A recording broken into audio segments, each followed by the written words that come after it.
हमें ज्वाइन किया air marshal retired Masood Akhtar साहब ने। बहुत शुक्रिया, आपने जियो न्यूज़ को अपना वक्त दिया। कहिएगा, ईरान के खिलाफ इसराइल की जंग में अमेरिका भी शामिल हो गया है। अमेरिका का इस जंग में शामिल होना और ये तमाम तर तनाज़ा, इस पर आपका पॉइंट ऑफ व्यू जानना चाहेंगे। बिल्कुल, आई थिंक अनप्रेडिक्टेबल्स और बहुत ज्यादा बढ़ गए हैं, वेरी कॉम्प्लेक्स, पेचीदा हो गई है सूरत हाल। और अब तो आई थिंक ईरान के रिस्पांस पर डिपेंड करता है कि आगे कहाँ पे जंग जाएगी या अमन जाएगा। ट्रंप ने तो कह दिया है कि आप अमन पे आ जाए फौरन, वरना हम और टारगेट्स मारेंगे। लेकिन हमें भूलना नहीं चाहिए कि ईरान एक ऐसी कौम है जिसने 8 साल जंग लड़ी थी और पूरा यूरोप और अमेरिका उस वक्त इराक को बैक कर रहा था। 6 लाख उन्होंने शहादतें दी थी और फिर स्टेलमेट हो गया था। तो इस वक्त ऑब्वियसली टेक्नोलॉजी और B-2 बॉम्बर्स और जो बंकर बस्टर्स हैं वो उनकी तरफ हैं। उन्होंने जो करना था कर लिया, मगर पासदारान जो हैं और IRGC ने क्लियरली कहा है कि जंग अब शुरू होगी। तो I think Iran is with its back to the wall now. अब वो क्या करते हैं उस पर डिपेंड करेगा कहाँ जाएगी।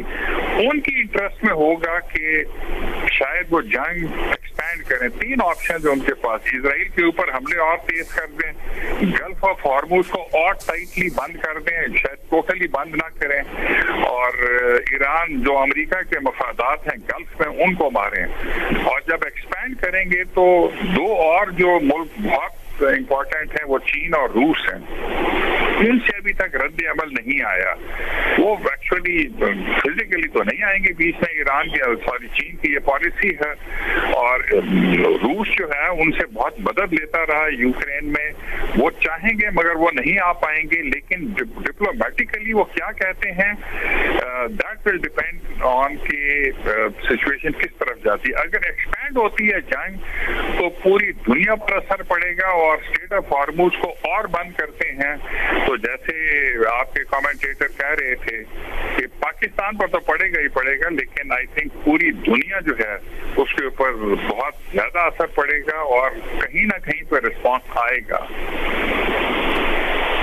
अच्छा मसूद साहब, ये बताइएगा, जो ग्लोबली ऑयल प्राइसेस हैं इस मुतालिक जानना चाहेंगे कि ईरान और अमेरिका भी अब इसमें शामिल हो गया है और इसराइल, ये जो तनाज़ा है इसके बाद ग्लोबली ऑयल प्राइसेस कहाँ तक जाएंगी और ये कितना मुश्किल हो जाएगा? मैं इकोनॉमिस्ट तो नहीं हूँ तो मैं नहीं कह सकता, लेकिन ये ईरान के पास ट्रम्प कार्ड है इस वक्त। ये इसराइल और अमेरिका और उनके इत्तेहादियों के पास नहीं है।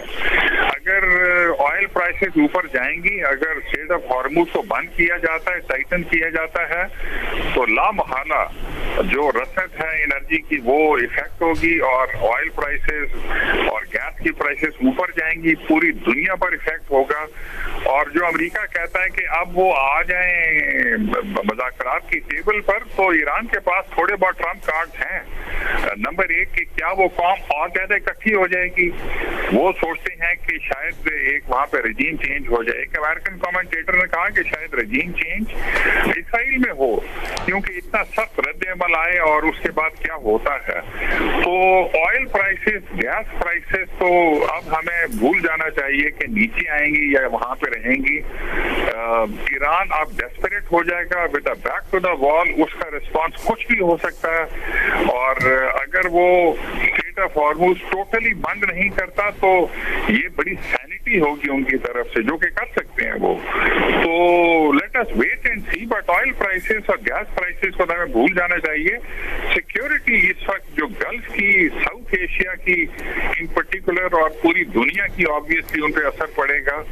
और उसके बाद चीन और रूस का रिस्पांस क्या होता है ये डिटरमिन करेगा कि क्या होने वाला है। मोहम्मद अली साहब, मसूद साहब कह रहे हैं कि चाइना और रशिया की अब रद्द अमल को देखना है। ये बताइएगा कि जो मिडल ईस्ट है इस तमाम तर तनाज़े के बाद उसकी सियासत पर क्या असरात होंगे? देखिए, मैं समझता हूँ मिडिल ईस्ट की सिचुएशन शायद इससे पहले इस 50 साल में इतनी कशीदा कभी नहीं हुई थी जितनी आज हुई है या हो सकती है। देखिए, 3 एतबार से ये बहुत क्रिटिकल है। एक तो ऑयल फैक्टर, जिस पर मैंने पहले भी गुजारिश की کہ آلریڈی آئل پرائسز 10 سے زیادہ % بڑھ چکی ہیں، جس کا اثر پوری دنیا کی آبادی کی معیار زندگی پہ پڑ چکا ہے. لیکن پاکستان کے لیے یہ بہت ہی کریٹیکل ہے، کیونکہ پاکستان جو ہے مکمل طور پہ اپنی انرجی سیکیورٹی کے لیے، چاہے وہ گیس ہو یا تیل ہو، اس کے لیے مڈل ایسٹ کی گڈ ول، ایکسیس اور ریگولر ان انٹرپٹڈ سپلائی پر ڈپینڈنٹ ہے. اس لیے اگر ایک ہفتے یا 2 ہفتے بھی اگر یہ آپ سمجھیں کہ گلف آف ہارمز بند ہوتی ہے، تو پاکستان کی جو گیس اور تیل کی سپلائی ہے، جو کہ پاکستان کی تمام لوگوں کی نیڈز جو ہیں، چاہے وہ انڈسٹری کی ہو، گھریلو ضروریات ہوں، ٹرانسپورٹ کی ریکوائرمنٹ ہوں، وہ 2 ہفتے سے زیادہ شاید ہمارے لیے یہ افورڈیبل نہ ہو. تو ہمارے لیے یہ بہت بڑی ایک انرجی کرائسس نیشنل لیول پہ ہو سکتا ہے. دوسری بات یہ ہے کہ جہاں تک روس اور چین کی آپ نے بات کی، ان کا موقف بالکل واضح اعتبار سے اقوام متحدہ کی سیکیورٹی کونسل میں آ چکا ہے. وہ شدید الفاظ میں ایران کے اوپر اور خصوصاً اس کے ایٹمی پروگرام پہ جو حملے ہیں ان کی مذمت تو کرتے ہیں، لیکن صدر پوٹن نے اب سے 2 دن پہلے واضح ایک ایونٹ میں کہا تھا، جس کو انٹرنیشنل میڈیا نے کوٹ بھی کیا تھا، کہ اس وقت براہ راست جنگ میں جو مداخلت ہے، وہ انہوں نے ورڈ یوز کیا تھا کہ وہ اس وقت روس کی پرائرٹی نہیں ہے، یہ ترجیحات میں شامل نہیں. ویسے بھی وہ چونکہ یہ بات بالکل ٹھیک ہے کہ ایران نے بہت بڑے پیمانے پہ اپنے ڈرونز جو ہیں وہ سپلائی کیے تھے، شہید ڈرون یوکرین کے خلاف استعمال جو ہوئے ہیں، روس کی افواج نے استعمال کیے ہیں، لیکن دوسری جانب کوئی براہ راست روس کی یا چین کی جانب سے فوجی مداخلت جو ہے اس کے امکانات میں حقیقت پسندانہ نہیں سمجھتا. دوسری بات یہ ہے کہ چونکہ اس وقت پریکٹیکل ایئر سپیریورٹی تو ایران کے اوپر اسرائیل کی ہے، تو آپ یہ بھی حقیقت پسندانہ انداز میں توقع نہیں کر سکتے کہ 100 سے زیادہ سارٹیز جو ہیں وہ ان کے بیسس کے اوپر آلموسٹ ڈیلی ہو رہی ہوں، اور انہی بیسس پہ اس وقت وہ الاؤ کریں کہ جی چین اور روس کے جو کارگو ایئر کرافٹ ہیں وہ ملٹری سپلائیز لے کے ایران پہنچ رہے ہوں گے. یہ حقیقت پسندانہ بات نہیں ہے. اس وقت جو ان کا اصل آرسنل ہے وہ 3 چیزوں پر مبنی ہے. ایک جو آرسنل ابھی تک انہوں نے یوز نہیں کیا ہے، ان کی بہت بڑی بحریہ میں بہت بڑی تعداد ہے چھوٹی میزائل اور گن بورڈز کی، سینکڑوں کی تعداد میں. تو وہ ایک بڑے پیمانے پہ ایک اٹیک یا ریٹیلیشن کی کوشش امریکی بحری بیڑوں پہ کر سکتے ہیں. دوسری چیز، انہوں نے اپنے جو ہائپرسونک کروز میزائل ہیں وہ ابھی تک بہت کم مقدار میں یوز کیے ہیں، اور شاید اسی ہائر رنگ آف ایسکیلیشن کے وقت کے لیے انہوں نے بچا رکھے ہیں. اگر ان کا استعمال وہ امریکی ان بحری جہازوں کی طرف کرتے ہیں جہاں سے آج انہوں نے 30 کروز میزائل مارے ہیں، تو یہ جو ہے سچویشن مزید بہت زیادہ سینسٹیو اور ڈیلیکیٹ ہو سکتی ہے. سچویشن مزید زیادہ سینسٹیو اور ڈیلیکیٹ ہو سکتی ہے. ایران کے خلاف اسرائیل کی جنگ میں امریکہ بھی شامل ہو گیا ہے، اور امریکہ نے ایران کی 3 ایٹمی تنصیبات پر حملہ کر دیا ہے. اسی پر بات کرنے کے لیے ہمارے ساتھ سینئر دفاعی تجزیہ کار سید محمد علی صاحب اور ایئر مارشل ریٹائرڈ مسعود اختر صاحب موجود تھے. بہت شکریہ آپ کا.